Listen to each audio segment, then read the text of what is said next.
Herkese tekrar merhabalar.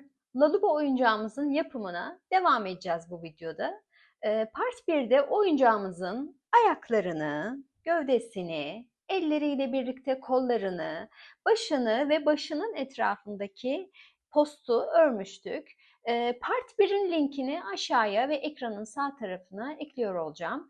Bu bölümde gözlerini, burnunu, ağzını, kulaklarını ve gövde birleştirmesini yapacağız. Hazırsak haydi başlayalım. Öncelikle gözün beyaz kısmını örelim. Bunun için beyaz koton ipimizi ve 2 numara tığımızı alıyoruz. Evet, 5 adet zincir çekeceğiz arkadaşlar. İlk önce bir adet zincir çekip ipimizi kilitliyoruz. Bu zinciri saymıyoruz. Hemen 5 adet çok sıkı olmayan zincir çekiyoruz. 1, 2, 3, 4, 5. Şimdi hemen zincirimizin ters tarafını çevirelim. Birinci değil, ikinci boşluktan şöyle bir adet girip bir adet sık iğne yapıyoruz. Tekrar ikinci boşluğa girip bir adet sık iğne yapıyoruz. Üçüncü boşluğumuza girip bir adet sık iğne yapıyoruz. Geldik dördüncü ve son boşluğumuza. Bu boşluğa arkadaşlar 3 adet sık iğne yapıyoruz. 1, 2 ve 3. Bu şekilde zincirimizin karşı tarafına geçmiş olduk. Bakın hemen tam karşısında yine 3 adet sık iğnemiz var. Bunların hemen karşısına birer adet sık iğnelerimizi yapıyoruz. 1, 2 ve 3. Arkadaşlar spiral devam etmeyeceğiz. Bu sebeple hemen ne yapıyoruz? Örgümüzü çeviriyoruz. Bakın şu şekildeydik. Örgümüzün arkasını çevirdik. Şimdi birinci boşluğu atlayıp ikinci boşluğa bir adet kaydırma yapıyorum. Hemen önümde bir adet sık iğne var. Onun tepesine bir adet sık iğne yapıyorum. Bakın 3 adet sık iğne yaptım. Sık iğnelere geldik. Bunların her birine ikişer adet sık iğne yapalım. 1, 2. Diğerine geçiyorum. 1, 2. Bir sonrakine geçiyorum. 1, 2. Şimdi 3 adet sık iğne yaptım. Bir önceki sırada sık iğnelere geldim. Bunların birincisine bir adet sık iğne yapıyorum. İkinci boşluğa girip ipimi alıp kaydırıyorum. Üçüncü boşluğa girip yine pardon bir saniye. Evet şurada. Üçüncü boşluğa girip bir ip alıp kaydırıyorum. Şimdi ipimizi keseceğiz. Yine bir göstermek istiyorum size. Gözümüzün beyazı bu şekilde. Bundan bir adet daha yapalım arkadaşlar. Ve geri gelelim. Gözün siyahına geçelim arkadaşlar şimdi. Bunun için siyah koton ipimizi alıyoruz ve 4 adet zincir çekiyoruz. Birinci zincirime saymıyorum. Bunu ipimi kilitlemek için kullanıyorum. Zinciri çok sıkı çekmeyelim arkadaşlar. 1, 2, 3 ve 4. Şimdi ilk boşluğumuzu atlayıp ikinci boşluğumuza bir adet sık iğne yapıyoruz. İkinci boşluğumuza da bir adet sık iğne yapıyoruz. Son boşluğa 3 adet sık iğne yapıyoruz. 1, 2, ve 3. Bu şekilde zincirimin diğer tarafına da geçmiş oldum. Hemen karşıma gelen ilk sık iğnenin tam karşısına bir adet sık iğne yapıyorum. Bakın şu köşeye 3 adet sık iğne yapmıştım ama buraya başlangıçta 1 adet sık iğne yaptım. Şimdi durumları eşitlemem gerekiyor. Dolayısıyla ilk sık iğneyi yapmış olduğum boşluğa yeniden girip bu defa 2 adet sık iğne yaparak burayı da 3'e tamamlamış oluyorum. Bu şekilde. Hemen karşıdaki sık iğnenin tepe noktasına giriyorum. Bir adet ilmek alıyorum ve kaydırarak gözümüzün siyahını tamamlıyoruz. Bu aşamada ipimizi biraz uzunca keselim arkadaşlar. Tabii bu kadar uzun değil. Şöyle bir miktar bize yeterli. Evet. Şimdi bu yeterli. Şimdi yün iğnemize bir miktar beyaz ip geçirelim. Tabii bu ip altta kalan siyah ipi gizleyeceğiz daha sonra. İlk önce gözümüzün akını yapalım. Bakın şöyle üstte şuradan çıkıp şuradan giriş yapacağım. Bakın. Bunu kendinize göre ayarlarsınız arkadaşlar. Bakın şöyle bir yapmak istiyorum size gösterme amaçlı. Bakın şöyle şu şekilde yapıyorum.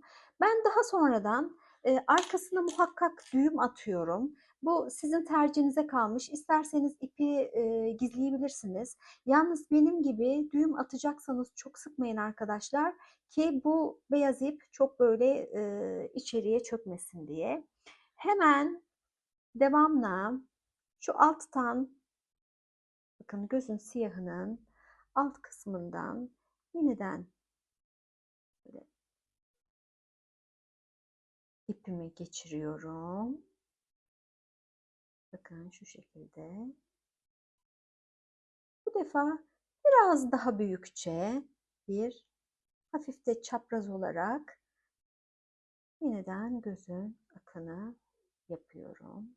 Evet arkadaşlar, gözümüzün akı bu şekilde. Hemen ipimizi keselim. Önce düğüm atayım, daha kolay oluyor çünkü benim için.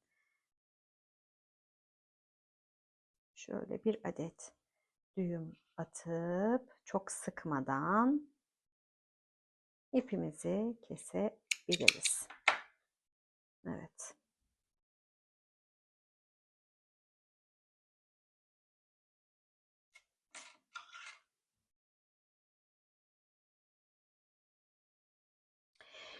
Şimdi ipimizi iğnemizden çıkaralım. Aynı ipe bu defa gözümüzün siyahındaki ipi geçirelim. İpimizi uzun kesmiştik hatırlarsanız. Bakın beyaz gözümüzün akını alalım ve şu şekilde içe dikeceğiz. Şu ipleri bir kesmek istiyorum arkadaşlar. Öyle size çok daha rahat göstereceğim. Pardon şöyle. Hemen bir keselim. Evet.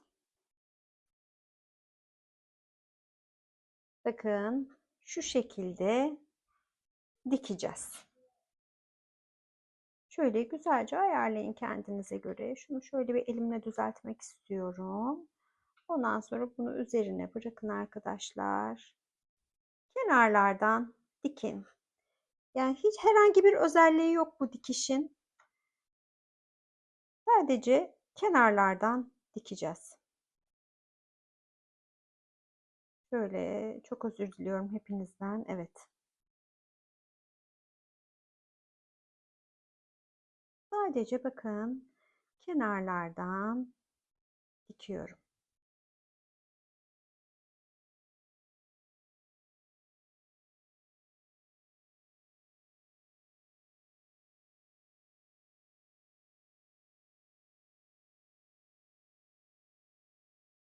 Hı hı. Devam edelim.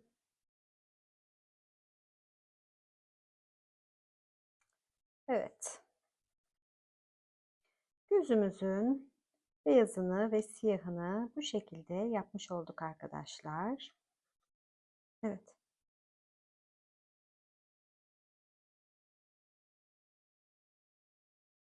Evet, bazen gerçekten iğne girmekte zorlanıyor. Evet, bakın bu şekilde bu kadar yeterli. Bakın arkadaşlar bu şekilde olacak. Şimdi bu gözün beyazından daha önce yapalım demiştim. Siyahından da yine bir adet yapalım. Aynı şekilde gözümüzün akını da yapalım. Daha sonra kulakları yapmak üzere geri gelelim. Her iki kulağımızı da ördük, bitirdik. Şimdi kulağın iç tarafını yapalım arkadaşlar. Bunun için yeniden ten rengi koton ipimize ve 2 numara tığımıza geçiyoruz. 20 adet zincir çekiyoruz öncelikle. Zincirimizi çektikten sonra zincirin şu şekilde arka tarafını çevirelim.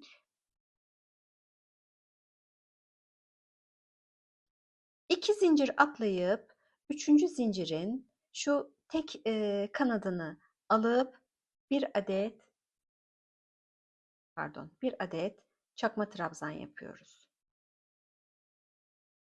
Çakma trabzan tekli trabzan olarak da adlandırılıyor arkadaşlar. Yeniden ipimi alıyorum. Bir sonraki ilmeğe geçip yeniden çakma trabzan yapıyorum. 7 adet çakma trabzan yapacağız arkadaşlar. 2, 3,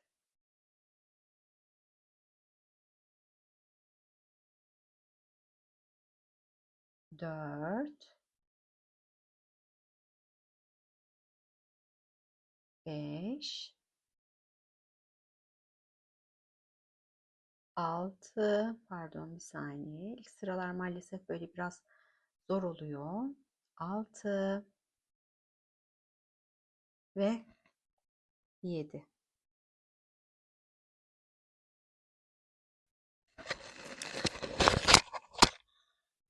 Şimdi hemen bir sonraki 3 zincire arka arkaya ikişer adet çakma trabzan yapacağız. Böyle bu birinci, bu aynı boşluğa ikinci, sonraki boşluğa geçiyorum. Bu birinci çakma trabzan, aynı boşluğa ikinci çakma trabzan. Bir sonraki boşluğa geçiyorum. Bu birinci çakma trabzan,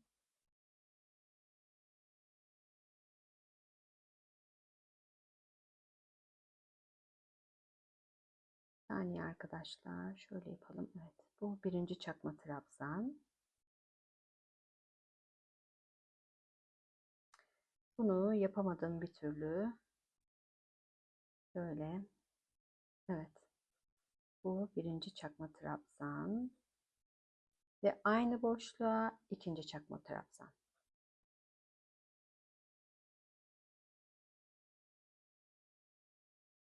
Şimdi arkadaşlar sıradaki 7 zincirimize birer adet çakma trabzan yapıyoruz.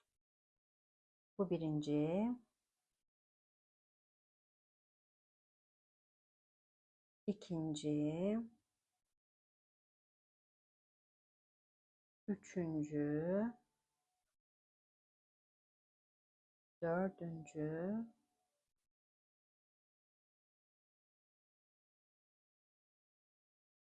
beşinci,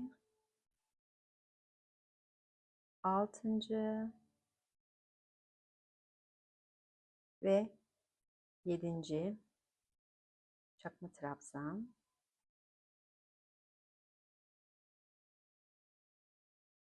Yani buna güzel batamamışım. Evet, yedinci çakma trabzan. Şimdi arkadaşlar 2 adet zincir çekiyorum. Hemen sıradaki boşluktan bir ilmek alıp ipimi kaydırıyorum.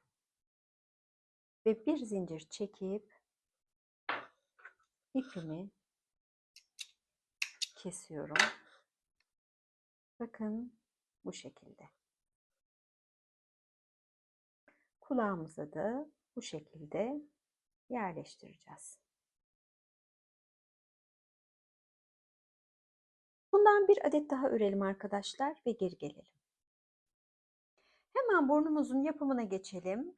Bunun için pembe koton ipimizi ve yine 2 numara tığımızı alıyoruz. 4 adet zincir çekeceğiz. Birinci zinciri kilitliyorum ve saymıyorum.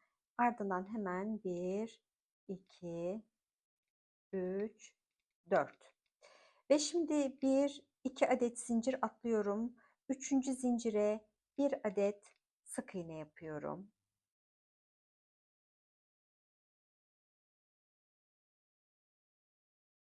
Tığımın üzerine ipimi alıyorum. Yanındaki boşluğa girip bir adet çakma trabzan yapıyorum. Evet. Bir adet zincir çekiyorum.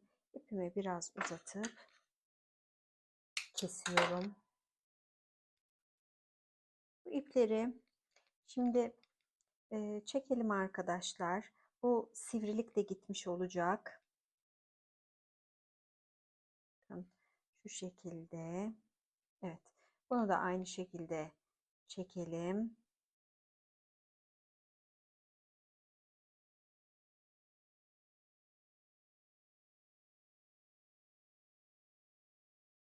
Bakın şu şekilde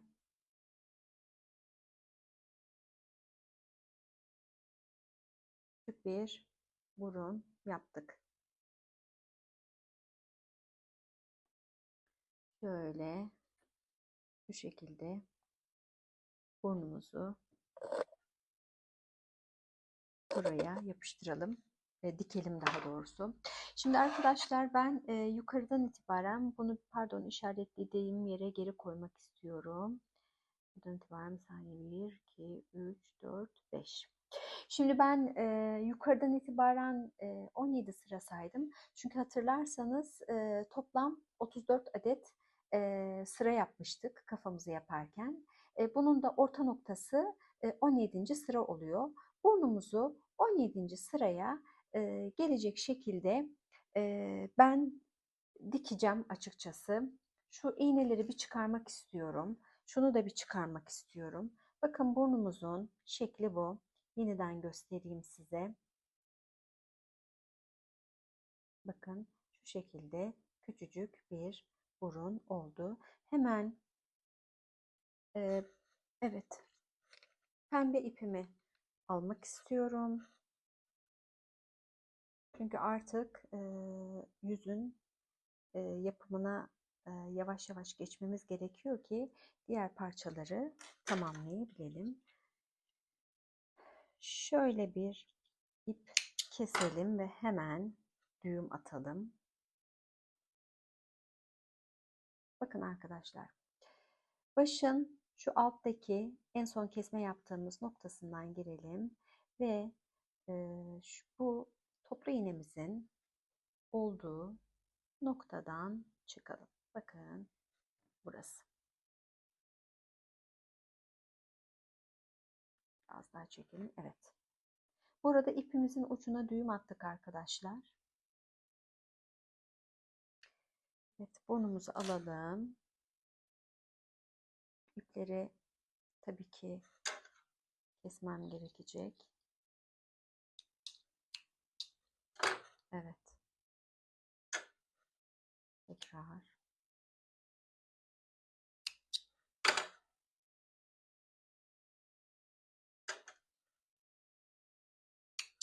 Evet. Şimdi bakın arkadaşlar. Kameramı da görmeye çalışıyorum ki yerini tam gösterebileyim. Buradan ne dedim? 17 sıra saydım. Yuvarlak şekilde olduğu için arkadaşlar çok şeye takılmayın. Sağa kaymış, sola kaymış olayına takılmayın. Siz 17. sıradan ipinizi çıkarın. Burnunuzu takın. Kafanın ondan sonra orta noktasını biz ona göre ayarlarız. Kafanın şeklini ona göre ayarlarız. Hiç mühim değil o. Bakın şu ipim alt tarafta kalacak şekilde. Şu burnu hemen bir takmak istiyorum.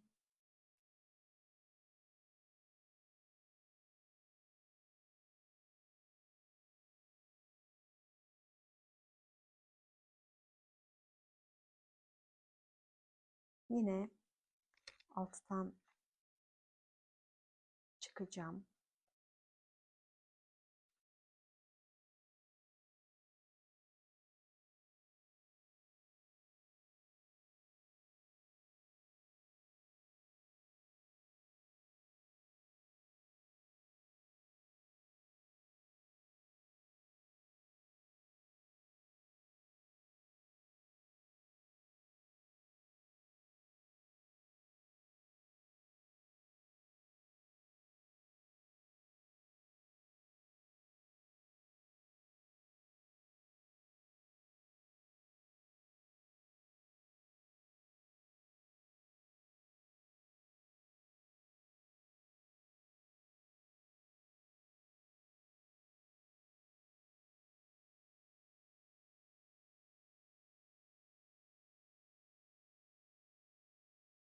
Evet. Bir tane de şu köşeden çıksam mı diye düşünüyorum ama bence tamamen yeterli. Evet. İpimi burada keseceğim arkadaşlar. Bakın, burnu yaptık. Gözleri şimdi ona göre ayarlayacağız. Ancak gözlere ilk önce ben bir yüzey göz çukuru oluşturmak istiyorum. Böyle arkadaşlar, ten rengi ipimi geçiriyorum ve öncelikle gözlerimin yerini belirlemek istiyorum. Bakın, burnun 1, 2, 3, 4 sağına ve 4 soluna gideceğim. Yine 1, 2, 3, 4 soluna gideceğim. Bakın, buralar benim göz yerlerim. Hemen ten rengi ipimi geçiriyorum buradan. Yine toplu iğnemin biraz üstünde çıkarabilirim. Sıkıntı değil, çünkü göz çukuru oluşturacağım.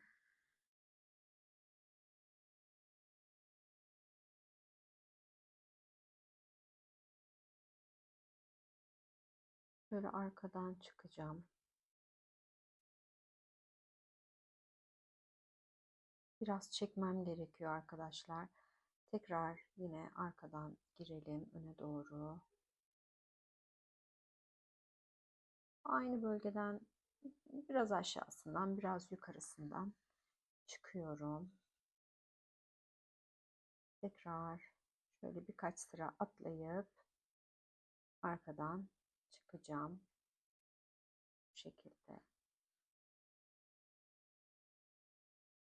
Evet, sıkıyorum. Göz çukurunun oluşması için. Tekrarlamak istiyorum arkadaşlar. Biraz daha yukarıdan çıkacağım bu defa.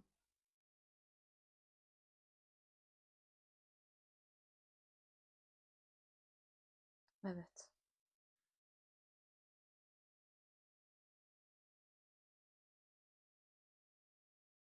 Buradan. Sanırım bu artık yeterli. Evet. Göz çukuru için bu yeterli. Biraz çekmeniz, sıkmanız gerekiyor ki arkadaşlar göz çukuru oluşsun.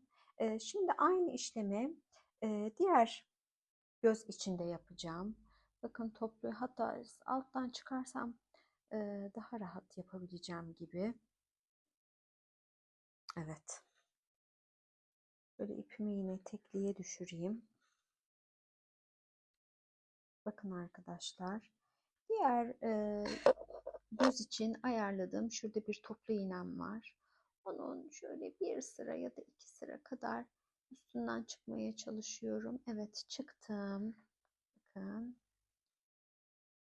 Hemen bir ya da iki sıra altından giriyoruz ve kafanın tam arka tarafından çıkıyoruz. Hemen küçücük bir mesafe bırakıp aynı yerden iğnemizi çıkarabiliriz artık. Tekrar girmeye çalışalım. Biraz altından, biraz üstünden. Yok, hiç olmadı. Böyle ayarlamaya çalışıyorum. Böyle yok.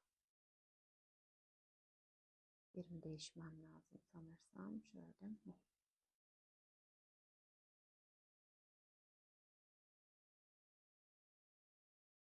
Evet.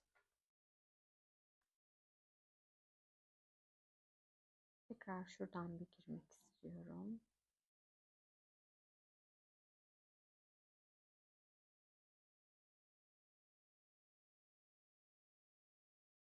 Evet, bu şekilde göz çukuru oluşturduk arkadaşlar. Biraz fazla oldu. Azıcık bunu serbest bırakalım. Bakın, gözlerimizi şu şekilde buralara yerleştireceğiz.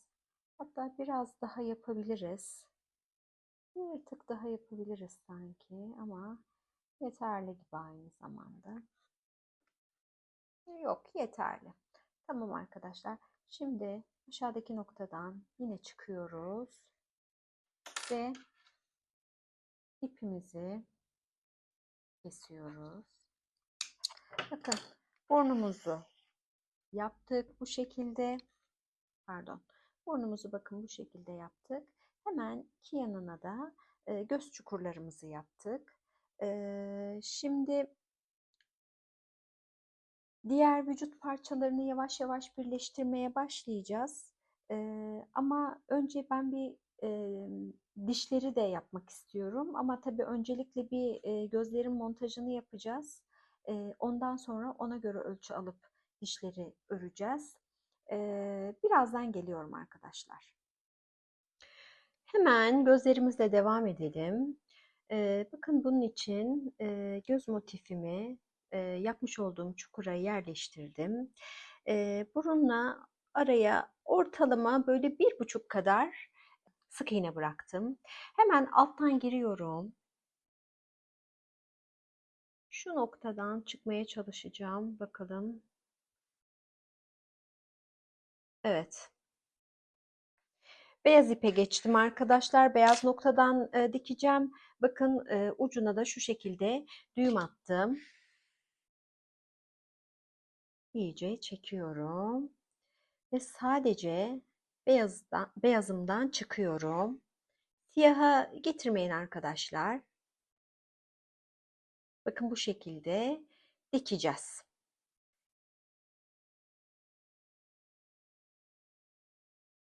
Baş bölgesinin arkasına çıkın.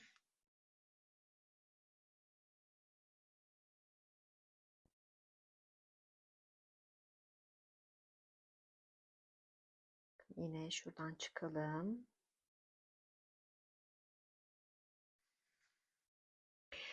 Arkadaşlar bunu dikmek zorunda değilsiniz.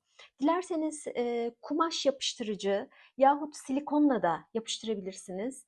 Ama ben çok sağlıklı bulmuyorum. Çünkü kirlendiği zaman bu oyuncakları yıkamamız gerekebilir. Çamaşır makinesinde de yıkansa, elde de yıkansa fark etmez. Su değdiği zaman bu tür yapıştırıcıların çözülme özelliği var biliyorsunuz. Bu şekilde oyuncağımız çok daha sağlam olacaktır. En azından gözlerin ya da burnun her neyse çıkması, kopması derdiyle uğraşmazsınız. Ama tabii dediğim gibi tercih size kalmış. Uğraştırıcı mı? Evet, uğraştırıcı. Ama sonrasında daha rahat edersiniz. Bir de çocukların elinde malum oyuncaklar çok çabuk yıpranıyorlar. Bu şekilde yıpranmasını da azaltmış olursunuz. Ben gözün etrafını şöyle bir dikmek istiyorum.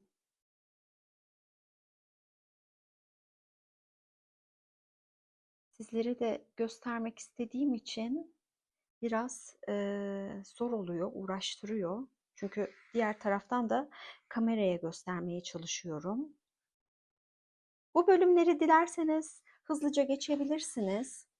Ama sonuçta eğitim amaçlı videolar olduğu için bunlar ben uzun uzun aşama aşama anlatıyorum sizlere. Dediğim gibi dileyenler bu bölümü hızlandırarak geçebilirler.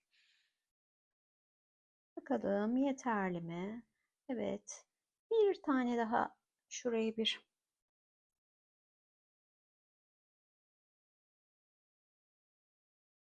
evet. Bir tane daha şöyle bir buraya dikiş atmak istiyorum. Ondan sonra yeterli. İpimi hiç koparmadan diğer gözüme geçmek istiyorum.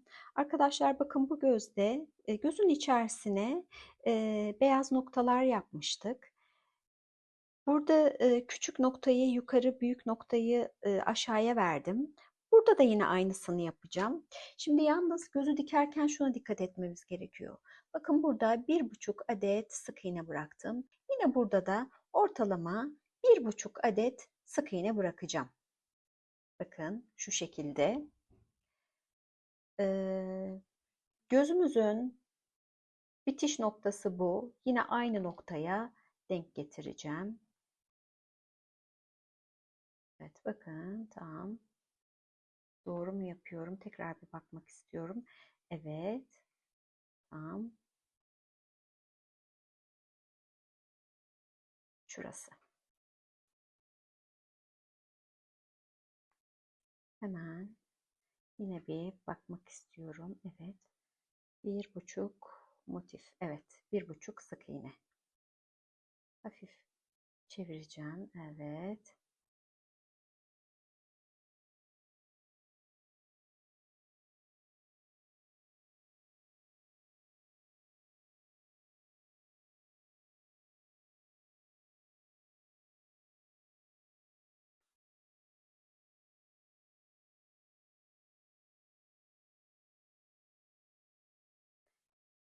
Başın arka tarafından ipin çıkmasına sorun yapmayın. Şapka giydireceğimiz için o görünmeyecek. Şapkamızı da dikeceğiz.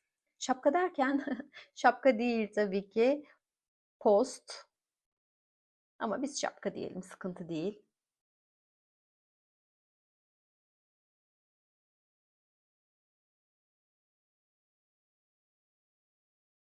Böyle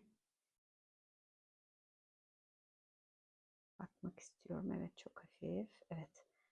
Şöyle.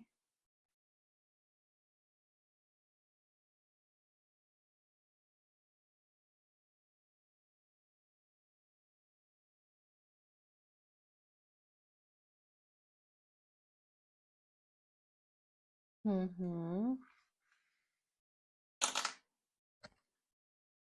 Evet yakaladık ipimizi. İğnemizi daha doğrusu.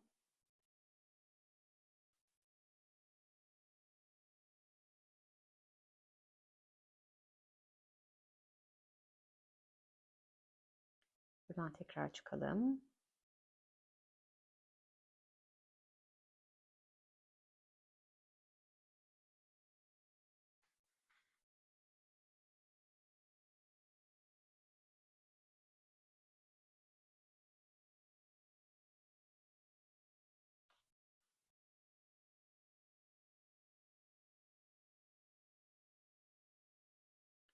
Kenarları da dikeceğim.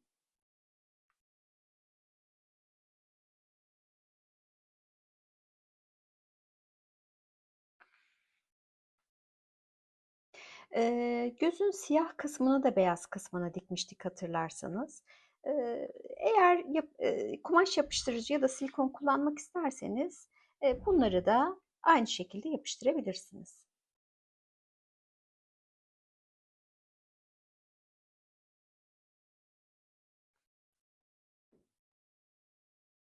Evet, şuraya da bir battık mı? Şöyle bakalım.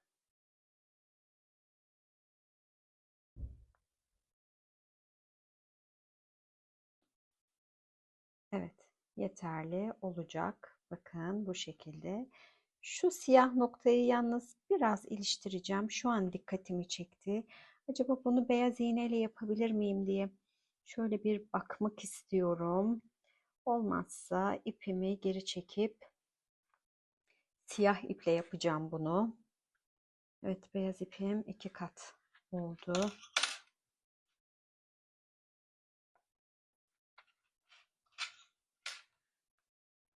Şunu da şöyle tek kata düşüreyim. Çünkü ipim gelmiyor. Peki. Şöyle bir tek kata düşürelim bunu.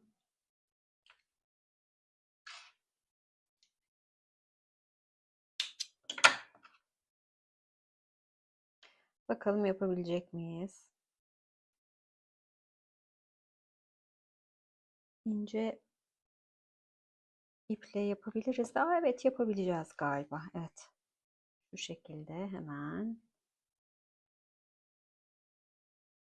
İlk aslında gözün siyah bölümünü beyaza dikerken fark etmiştim ben bunu ama yeterli gelir diye düşündüm ama şimdi güzel oldu. Evet arkadaşlar hemen alttan çıkıyorum ve gözü de bu şekilde bitirmiş oluyorum.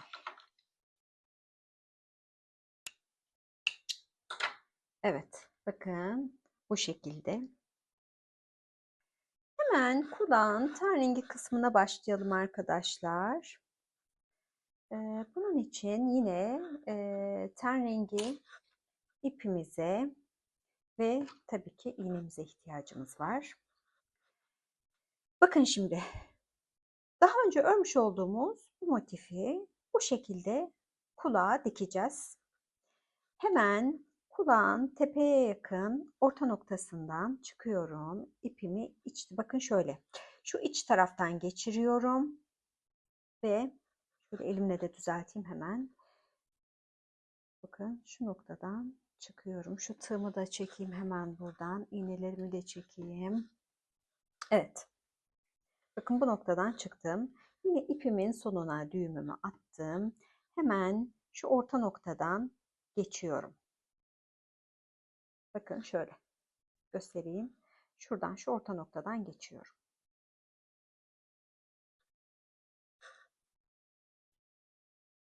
Bakın arkadaşlar şu şekilde dikeceğiz. Ben fazla dikiş atacağım. Çünkü bu turningi kısmının tüylerin arasına açıkçası gömülmesini istiyorum. Bakın şu şekilde yapacağız. Bunu da aynen bu şekilde yapacağız. Şöyle biraz yukarıya alalım. Evet. Bakın şu şekilde yapacağım. Hemen bir sonraki sık iğnemin tepesine iğnemi geçiriyorum. Ve yine iki sonraki sık iğnemin tepesinden çıkıyorum.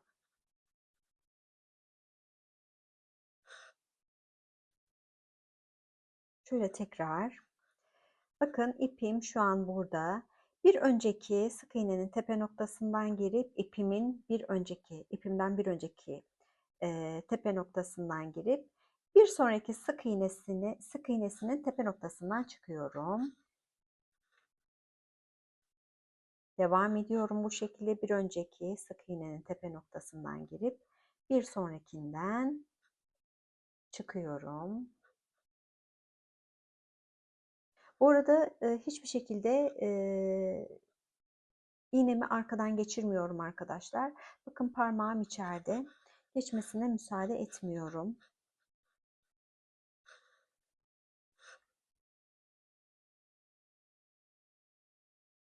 Tekrar. Yine dediğim gibi dileyenler buraları hızlı hızlı geçebilirler.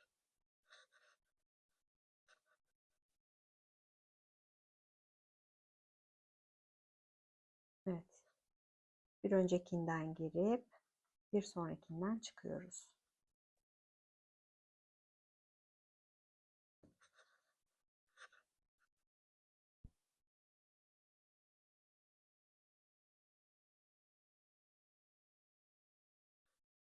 Burada da aynı şeyi tekrarlayalım.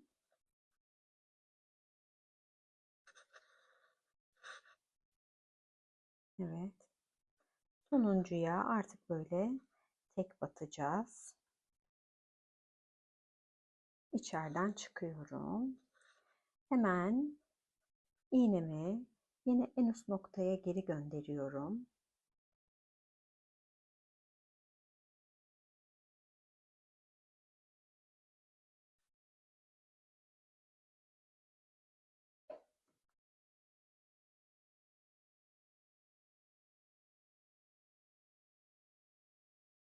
da ipimi aldı da çok problem değil o da gerçi. Bakın şu şekilde devam edeceğiz. Şeklimizi mutlaka düzeltelim. Bakın şuradan bir hemen çıkayım. Evet. Hemen bakalım. Ondan sonra şeklini verip dikmeye devam edelim. Bakın şu şekilde yapacağız. Yine ne dedik? Bir sonrakinden çıkalım burada. Bir sonrakine batıp iki sonrakinden hemen çıkalım. Ya ben bu şekilde dikiyorum. Siz aslında dilediğiniz gibi dikebilirsiniz. Ben biraz iplerin düzgün durmasına gayret ediyorum açıkçası. Hani motifimin üzerinde de böyle sırıtmasını istemiyorum. Onun için bu şekilde dikiyorum. Siz dilediğiniz şekilde dikebilirsiniz.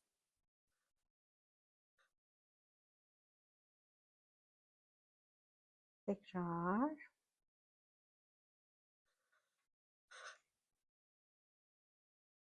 Bir öncekinden girip dediğim gibi bir sonrakinden çıkıyoruz. Şimdi arkadaşlar komple kulağın ten rengini diktik ama ben bu tarafa da bir dikiş atacağım. Sebebi daha kullanışlı olması değil. Bunun tamamen sebebi bakın bir öncekini diktim. Bu ten renginin iyice tüylerin arasına gömülmesini istiyorum ben. Tüyler böyle dışarı çıksın istiyorum.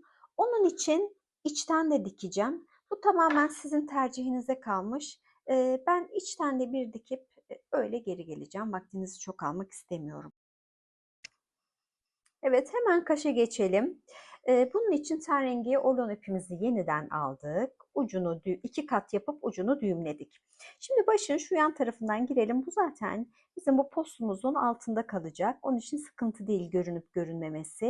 Ama biz onu şimdi başın içine doğru düğümü iteceğiz. Şimdi gözün beyaz noktasının bittiği yerin tam üst sırasından çıkalım arkadaşlar. Bakın şöyle göstereyim size. Ben bir önceki kaşı yaptım.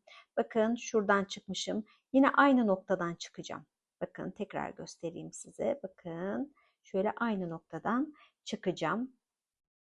Şöyle şuradan çıkıyoruz. İpimizi de biraz çekersek evet bakın düğüm de içeri gitti zaten. Şimdi arkadaşlar çapraz bir şekilde bir iki üst sıradan.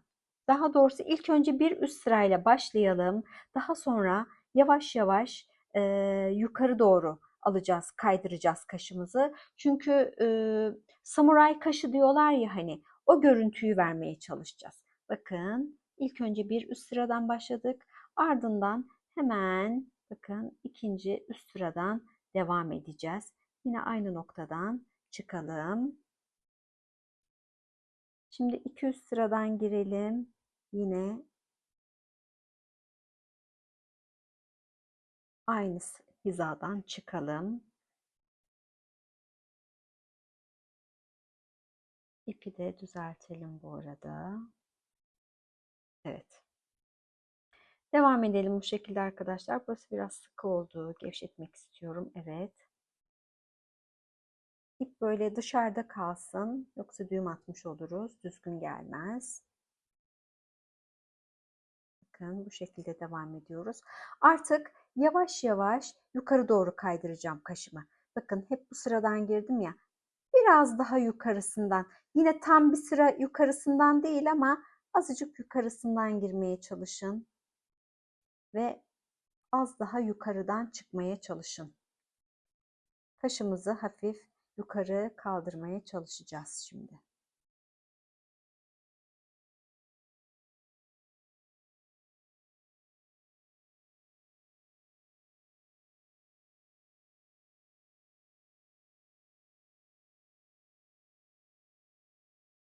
Evet, biraz daha yukarıdan girip yine biraz daha yukarıdan çıkalım. Şöyle yavaş yavaş.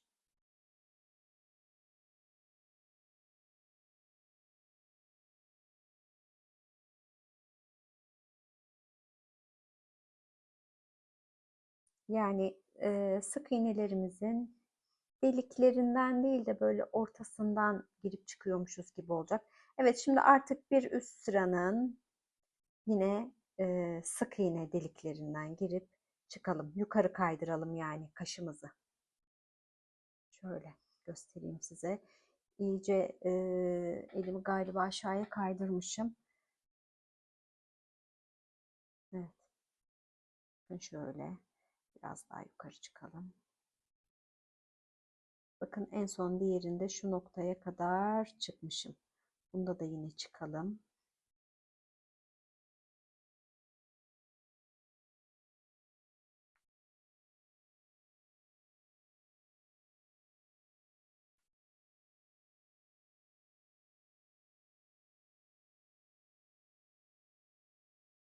Böyle bir bakalım. Şöyle şu sıranın dibine kadar çıkmışız. Bunda da yine şunun ortasından girmeye çalışalım. Evet. Ve bunun da yine ortasından çıkmaya çalışalım.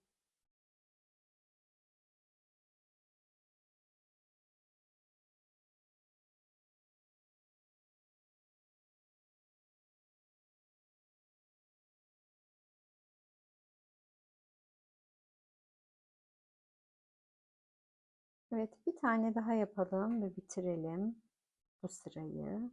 Bu defa daha bir ortadan çıkalım. Üst noktamız aynı olsun ama ucunu kısaltalım kaşımızın, şöyle şu şekilde. İyice kısalsın kaş.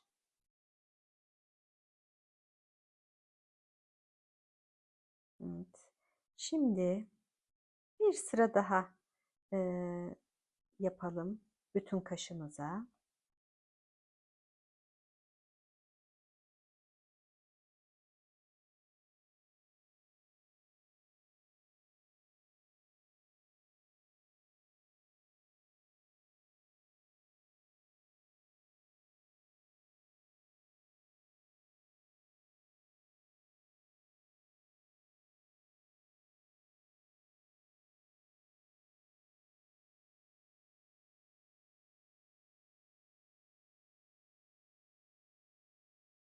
Arada kameraya çarpıyorum. Çok özür dilerim sizlerden.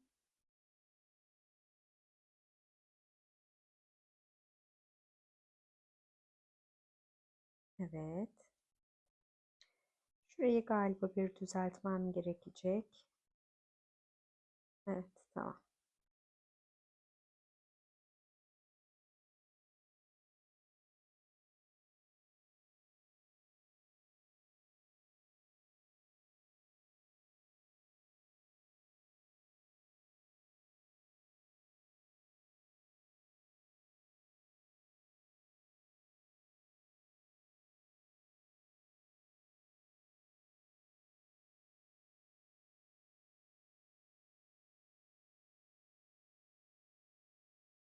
Buraya da şöyle bir tekrar yapalım.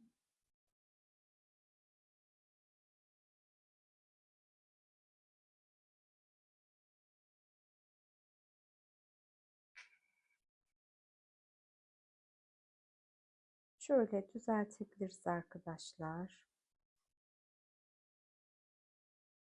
Kalın bir kaş yapmamız gerekiyordu. Kaşlarımız bence yeterince kalın oldu.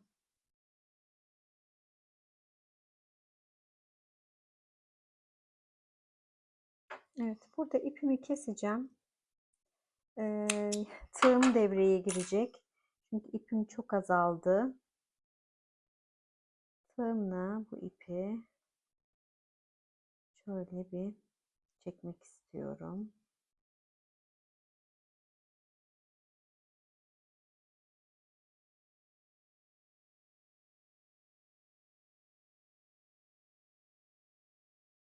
Aslında şöyle en azından kaş yaparak çeksek sanki daha güzel olacak. Şöyle bir bakayım. Evet, şöyle yapsak daha iyi olacak.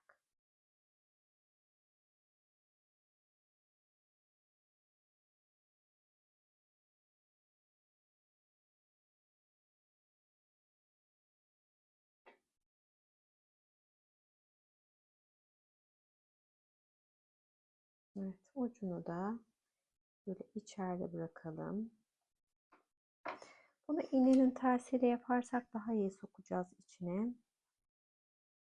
Evet arkadaşlar, kaşımızda bakın bu şekilde oldu. Evet, ben burayı daha sonra yine bir düzeltirim. Evet bakın kaşımız da bu şekilde oldu. Şimdi hemen ağız şeklimize geçelim arkadaşlar. Bunun için siyah koton ipimi alıyorum. Bakın öncelikle ağız için belirlediğim noktaları size söylemek istiyorum. Gözün ortaya yakın tam orta değil, ortaya yakın noktasından bakın şöyle 2 sık iğne atladım. Buranın da aynı şekilde simetrisine iğnemi taktım. Burundan itibaren, burnun orta noktasından itibaren 5 sık iğne aşağıya indim. Bir de gözün siyahının bittiği yerden itibaren 3 sık iğne aşağıya indim. Burada da yine aynı şekilde. Hemen şu noktadan giriyorum. Bu arada ipimin ucuna yine düğümümü attım. Hemen şu iğnemin olduğu noktadan çıkacağım.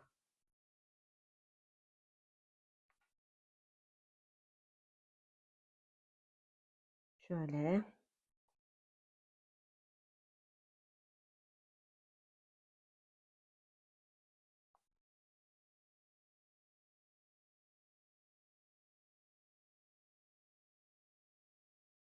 Bir,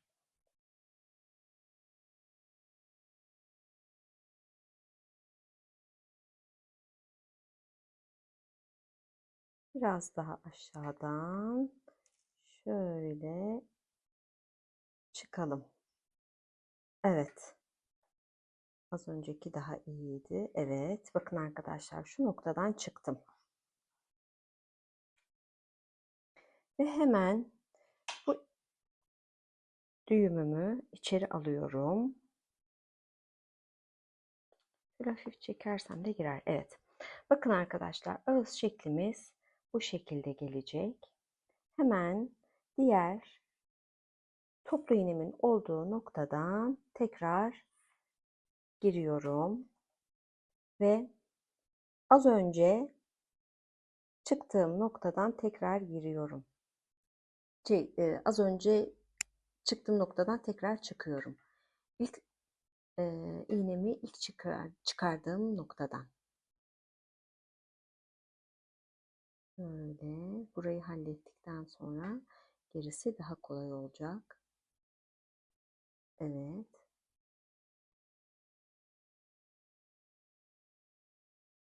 Ve bir tane daha aşağıya alabilirsem eğer.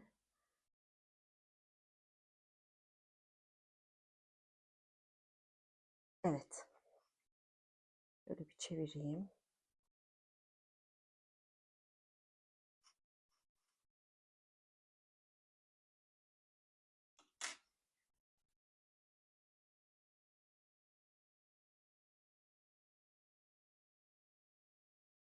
Evet, ağız şeklimiz bu şekilde olacak.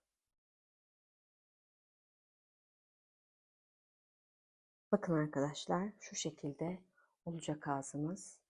Şuna da iğnemi şu şekilde batırayım. Şimdi arkadaşlar hemen çok germeyelim tabii bu arada. Evet. Hemen ipimin orta üzerinden içinden girip yine ipimin içinden çıkmam gerekiyor. Şu iğneyi bir çıkarayım. Evet bakın şu şekilde.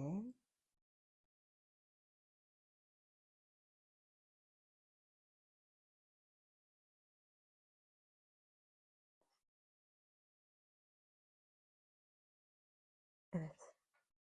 Hemen yine bir geriden giriyorum. Tabii hafif düzeltin arkadaşlar.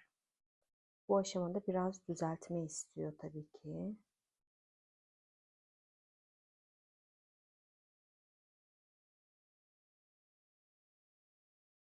Bir geriden girip Biraz ileriden çıkacağım. Yine ipimin tam içinden girip içinden çıkacağım.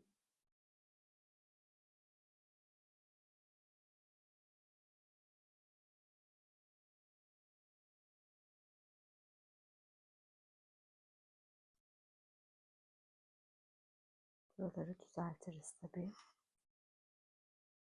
Yine ipimin biraz gerisinden girip ilerisinden çıkıyorum.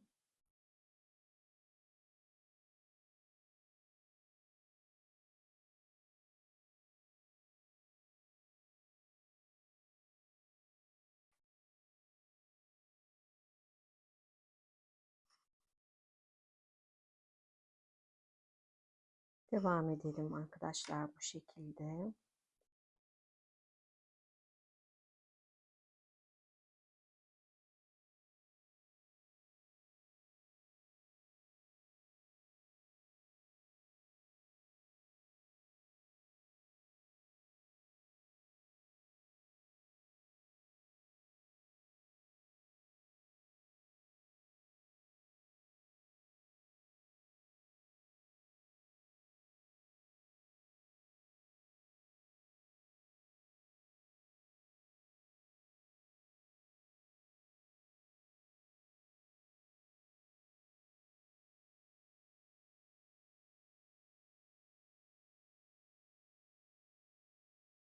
İkisinden girip ilerisinden çıkıyoruz.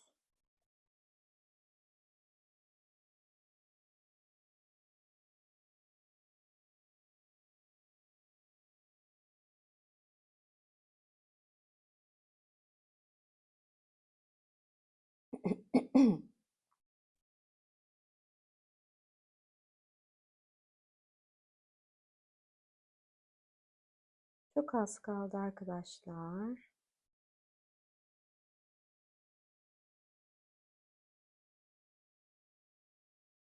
Evet.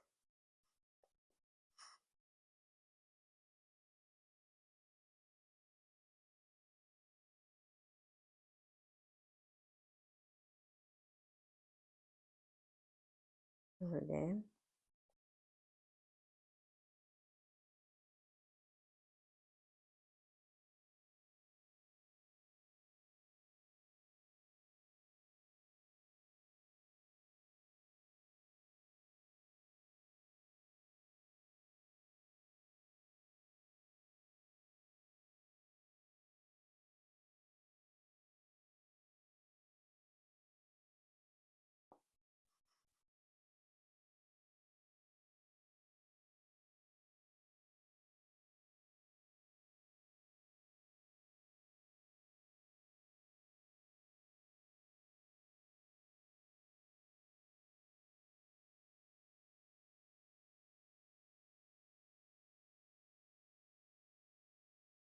Evet.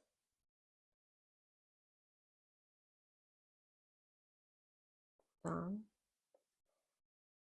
İğnemiz kalın olduğu için ipin içerisinden geçirerek çıkmakta biraz zorlanıyorum arkadaşlar açıkçası. Bakın ağzımız bu şekilde. Hemen tekrar batıp arkadan da alttan çıkalım ve ipimizi keselim.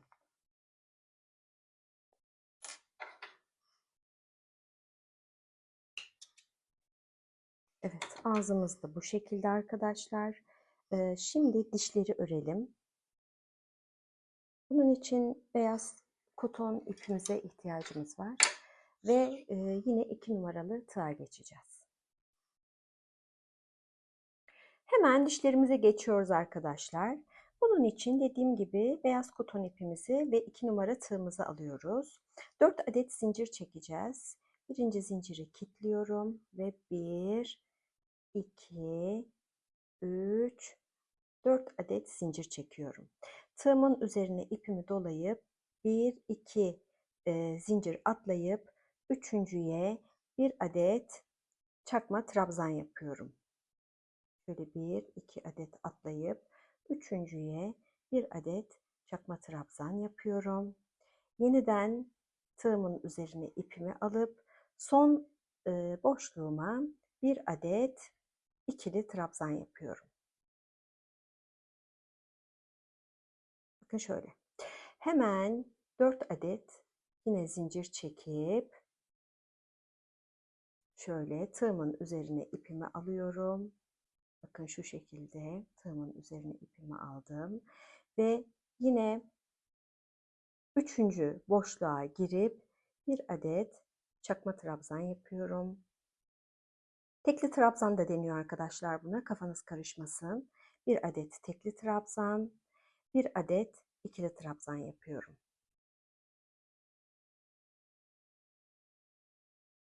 Evet. Yeniden 4 adet zincir çekip tığımın üzerine ipimi alıyorum. 3. boşluğa bir adet tekli trabzan, diğer boşluğa yine tığımın üzerine ipimi alıp diğer boşluğa ikili trabzan yapıyorum.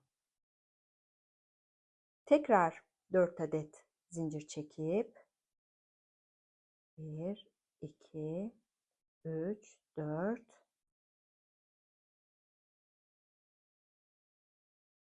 üçüncü boşluğa giriyorum.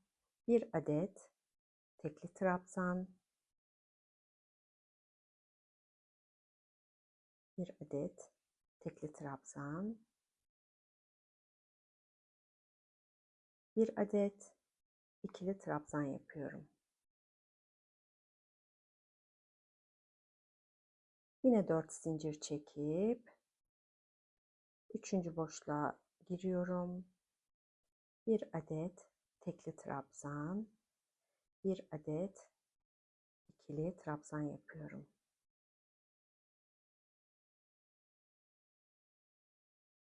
Ölçerek bakacağız arkadaşlar olup olmadığına. Şöyle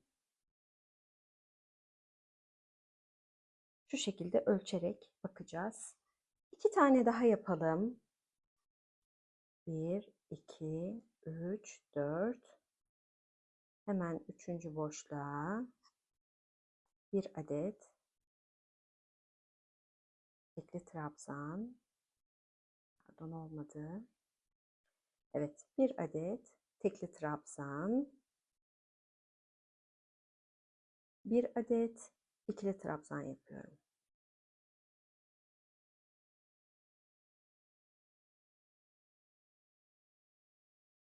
Tekrar 2, 3, 4. Üçüncü boşluğa, üçüncü zincire bir adet tekli trabzan, bir adet ikili trabzan yapıyorum. Bir tane daha yapıp tekrar ölçeceğim arkadaşlar. Bir adet tekli trabzan ve bir adet ikili trabzan. Hemen ölçelim arkadaşlar.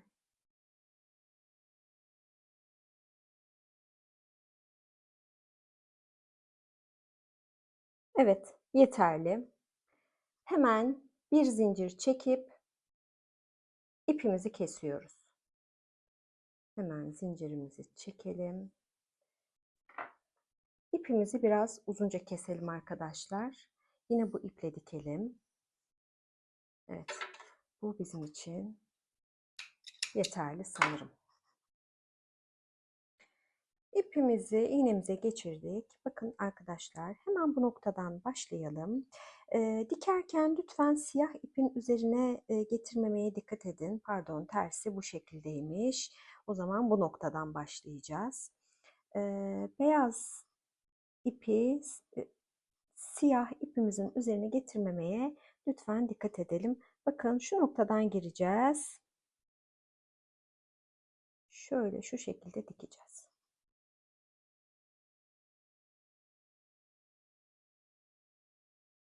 Şöyle bir hemen ilkini geçireyim. Şöyle şuradan çıkayım.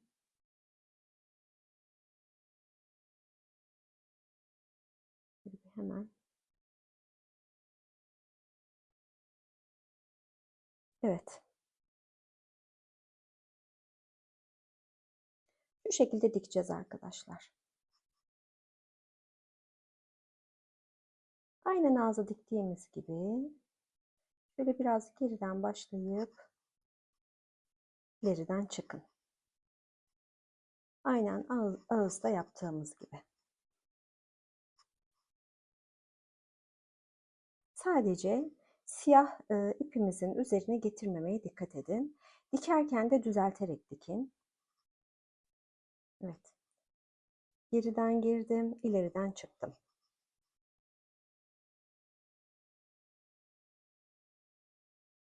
Yine geriden giriyorum. Fazla geri oldu. Evet. Şöyle yapalım. Geriden girdik, ileriden çıktık.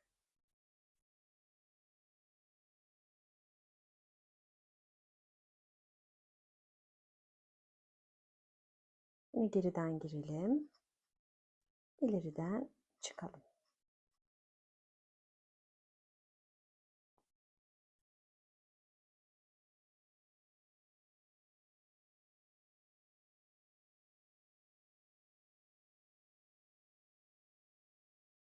Geriden girip ileriden çıkalım. Sıra sonuna kadar bu şekilde devam edeceğiz.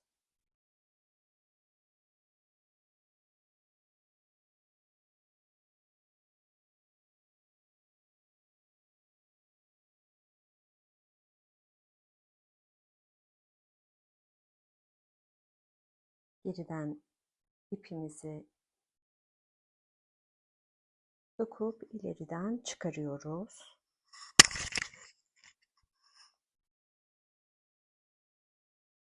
Evet. 2 kat oldu. Şu ipimi bir çekmek istiyorum. Evet, tamam. Yine geriden giriyorum. İleriden çıkıyorum. Bir düzeltmek istiyorum ama. Şöyle buradan biraz daha geriden gireceğim. Bu şekilde düzeltebilirsiniz arkadaşlar. Bakın ben buranın aşağıya kaydığını fark ettim. Hemen yukarı aldım onu ve ileriden çıkacağım şimdi.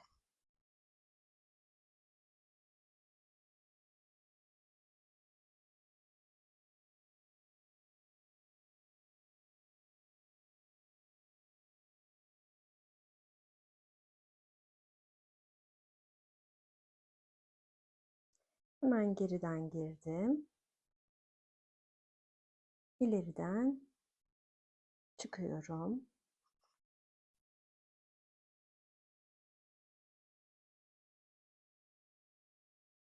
Şuradan gireceğim. Bakın burada bir açıklık var. Hemen burayı düzeltmiş olacağım dolayısıyla. Hemen buradan girdim. İleriden çıktım. Ve bitirdim arkadaşlar. Hemen dişlerin olduğu yerden giriyorum ve bakın şu alt noktadan çıkıyorum. Evet. Ve ipimi kesiyorum.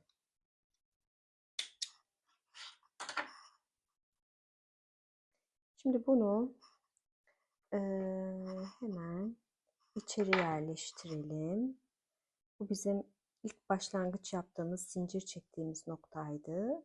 Bunu hemen içeriye yerleştireceğim ben. Bakın şu şekilde. Siz de bu şekilde düzeltmelerinizi yapın muhakkak. Evet, ben burayı düzeltip geri geliyorum. Hemen tırnak yapımına geçelim.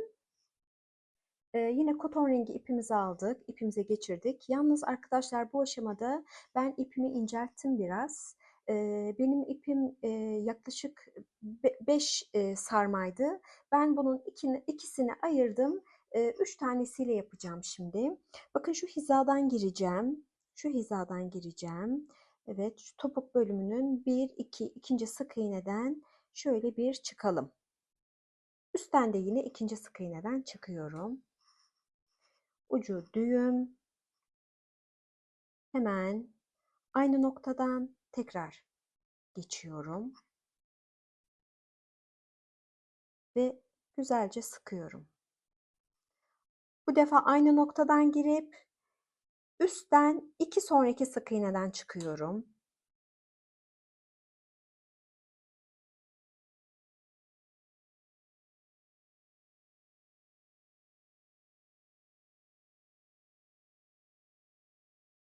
Bir saniye. Evet. Güzelce sıkıyoruz. Parmaklarımız bu şekilde oluşacak. Aynı noktanın tam simetriğinden yine giriyorum ve üstten aynı noktadan çıkıyorum.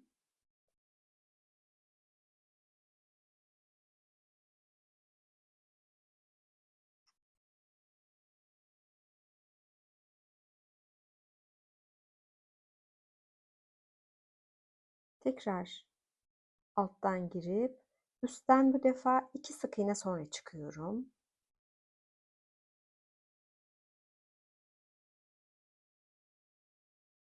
Bakalım. Evet.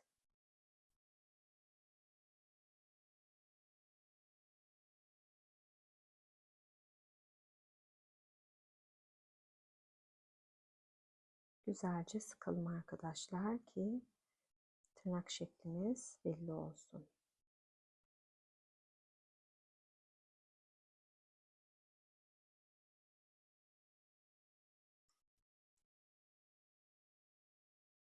Tam simetrisinden giriyorum arkadaşlar. Aynı noktadan tekrar çıkıyorum. Şu şekilde.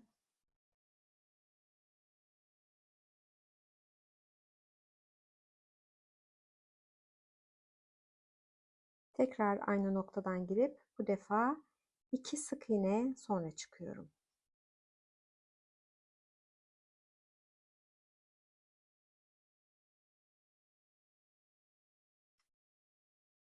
İyice sıkıyoruz arkadaşlar. Evet. Bakın şu şekilde giriyorum bu defa. Aynı noktadan çıkıyorum.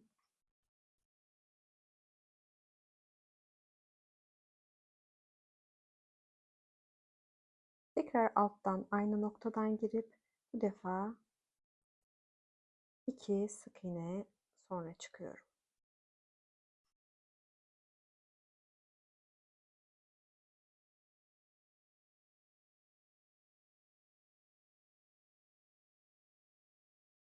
Evet, bakın bu şekilde arkadaşlar.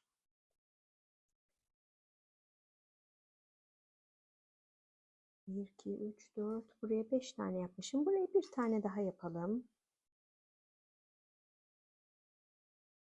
Tam karşı noktasından girip aynı noktadan çıkıyorum.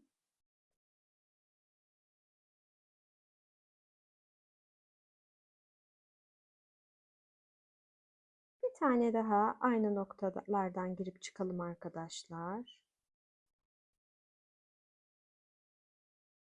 Hı hı. Bu defa alttakine aynı noktadan girip bu defa oyuncağımın içinden çıkacağım. Ve ipimi keseceğim.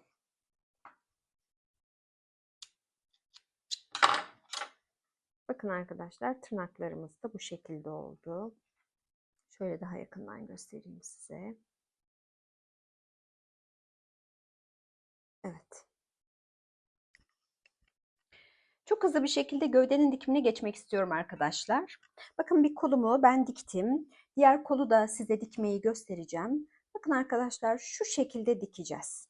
Yana tutuyoruz. Yani hiçbir esprisi yok. Şuradan bir parmak kadar aşağıya kayın, çünkü o bölgeye başımızı dikeceğiz.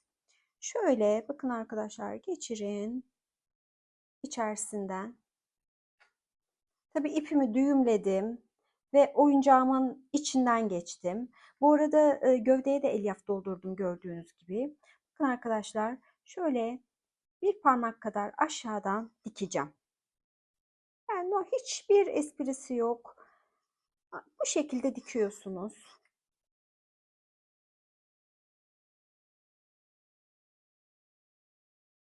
Şöyle bir ileri bir geri şeklinde.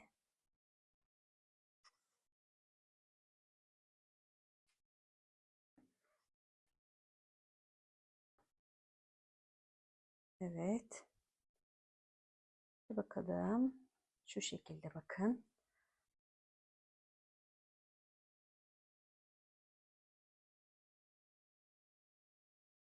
Evet, bir tane daha dikelim.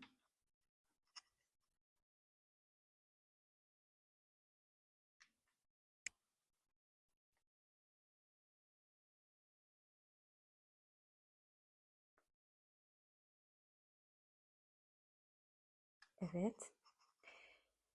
Şu bölümü bir daha batırmak istiyorum. Bakın arkadaşlar, ben ayrıca şöyle bir şey de yaptım. Bu tamamen sizin tercihinize kalmış. Şimdi kol çok havada duruyor gördüğünüz gibi. Ben kolu şu şekilde yanda biraz sabit tutmak istiyorum. Dolayısıyla ipimi şöyle iğnemi şu orta yerden çıkardım. Bakın.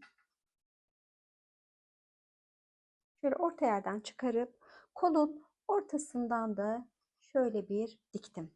Bu tamamen sizin tercihinize kalmış. Kol çok havada durmasın diyorsanız bu şekilde yapabilirsiniz. Ama çok problem de değil.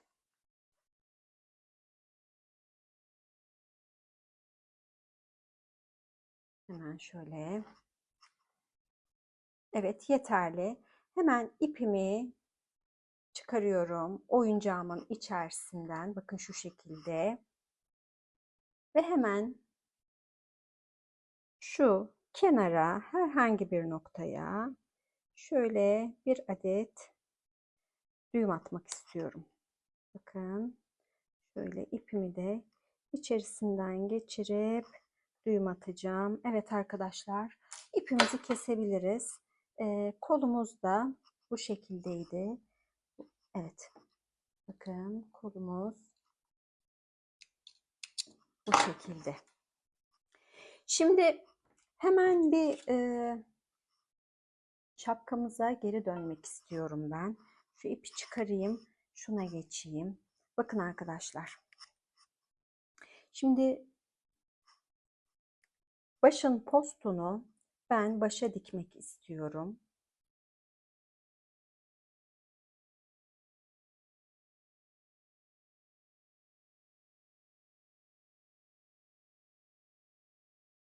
Bu arada arkadaşlar kolları, başı siz benim yaptığım gibi dikmek zorunda değilsiniz. Daha önce dediğim gibi silikonla da sıcak silikonla da yapıştırabilirsiniz. Bakın bu postu yüz yuvarlak dikmek istemiyorum. Bu bölümü biraz kare getireceğim. İpim takılı zaten.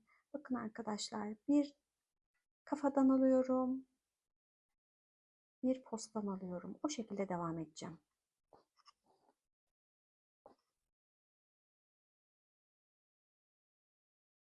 Dediğim gibi hiçbir şey yok. Özel bir dikiş tekniği yok. Bir kafadan bir de posttan atmak suretiyle dikeceksiniz. Başka hiçbir esprisi yok. Tamamen bu şekilde. Evet, iğneyi çıkaramadık. Aha. İpimiz de biraz zorluyor. Evet arkadaşlar, bu şekilde devam edelim. Komple bir dikip geri gelelim. Dikerken dediğim gibi ben bu bölümü kare dikmek istiyorum. Siz yuvarlak dikmek istiyorsanız yuvarlak dikebilirsiniz. Tamamen sizin tercihiniz. Dikip geri geliyorum. Evet arkadaşlar, başla gövdenin birleşimini de çok hızlı bir şekilde göstermek istiyorum size. Bakın başı gövdeye ayarlayarak iliştirdim. Bu aşamada dikimimizi kolaylaştırmak için, yani başın herhangi bir şekilde yerinin değişmemesi için başı gövdeye sabitliyoruz. Ben bu sabitlemeyi şu şekilde örgü şişiyle yaptım. Benim şişim biraz tuhaf duruyor, farkındayım. Çünkü baş bölgesinden sokamadım şişi. Mecburen alttan sokup üstten çıkarmak durumunda kaldım. Siz örgü şişi kullanmak zorunda değilsiniz. Bu yemek yapımında kullanılan çöp şişler var. Onları dahi kullanabilirsiniz. Amaç başı gövdeye sabitlemek. Şimdi hemen hızlı bir şekilde size başla gövdenin nasıl dikildiğini de göstermek istiyorum. Bakın arkadaşlar, şu an ipim gövde kısmında. Hemen baş bölgesinden şu şekilde bir dikiş atıyorum. Hemen bu defa gövdeye geçip aynı teknikle, yani gövdeden bir girip gövdenin yine ilerisinden çıkıyorum. Tekrar bakın, sırada baş bölgemiz var. Bakın şu şekilde.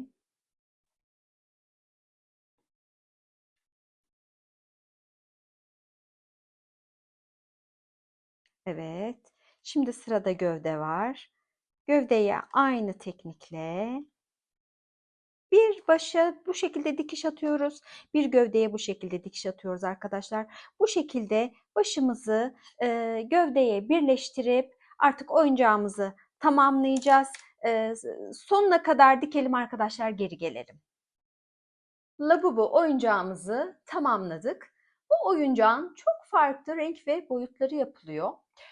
Benim yapmış olduğum oyuncak, bakın kulaktan itibaren ölçmek istiyorum size. Tam 23 santim. Tüylü bir ip kullanmayı tercih ettim. Kadife ip ile de çok fazla örülüyor. Sizler istediğiniz türde iplerle yahut istediğiniz renkte iplerle örebilirsiniz bunu. Benim için örerken çok eğlenceli bir proje oldu. Umarım sizler için de faydalı bir video olmuştur. Yapacak olanlara şimdiden kolaylıklar diliyorum. Kanalıma ücretsiz abone olup videomu beğenmeyi lütfen unutmayın. Herhangi bir sorunuz varsa şayet yorumlar bölümünden sorabilirsiniz. Seve seve cevap veririm. Part 1'in linkini aşağıya ve ekranın sağ tarafına ekliyor olacağım. Bir sonraki videoya kadar hoşça kalın.